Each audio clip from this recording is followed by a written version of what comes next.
Baik, kalau lihat hasil realisasi rilis BPS hari ini, di mana inflasi bulanan atau inflasi bulan Juni yang di luar perkiraan kita ternyata jauh di atas konsensus, yaitu rilis BPS menyatakan 0,18%, sementara saya sendiri di BNI tadinya forecast kita itu akan terjadi inflasi antara 0,02 sampai 0,04.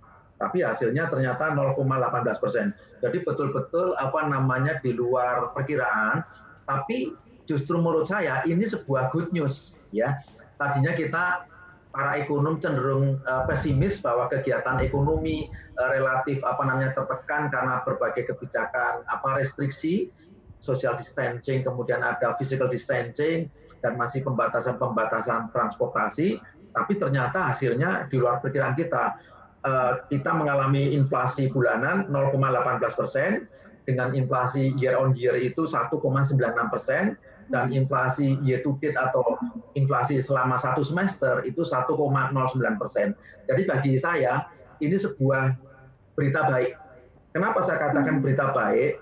Kalau kita lihat sumber-sumber pembentuk daripada inflasinya itu adalah yang terkait dengan misalnya ini, kenaikan harga daging ayam, kemudian kenaikan ongkos transportasi, kemudian sektor makanan dan minuman, kemudian kenaikan dari sektor kesehatan, ya, kemudian dari pakaian dan alas kaki, dan terakhir yang menarik adalah juga ada sumbangan inflasi dari sektor rekreasi, ya, atau entertainment.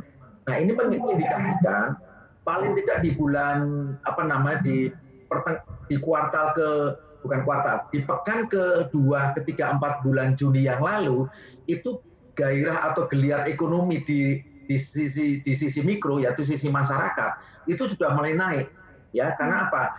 Sebagian daerah, sebagian provinsi, sebagian kabupaten kita tahu sudah mulai melonggarkan kebijakan PSBB-nya, ya. Maka mobilitas orang dan barang sudah mulai naik. Orang-orang yang tadinya bekerja di rumah sudah berani bekerja di kantor atau working from office, atau persentase orang yang bekerja di kantor makin naik. Nah, kita bisa lihat bagaimana moda transportasi di jalan-jalan utama di kota-kota besar, terutama di Jakarta, itu dalam 2 minggu terakhir kan sudah frekuensi sama kepadatan atau densitasnya sudah naik.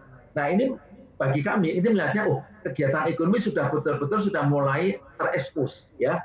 Nah, mudah-mudahan kondisi seperti ini bisa steady, bahkan mungkin bergerak sedikit naik sampai dengan tutup tahun 2020 ini, sehingga inflasi yang diekspektasikan oleh Bank Indonesia yaitu titik tengahnya 3%, kurang lebih kita akan mengarah ke sana. Tapi saya ingin katakan inflasi yang terlalu rendah itu juga nggak bagus. Sebaliknya inflasi yang terlalu tinggi atau over anchor inflation itu juga tidak bagus.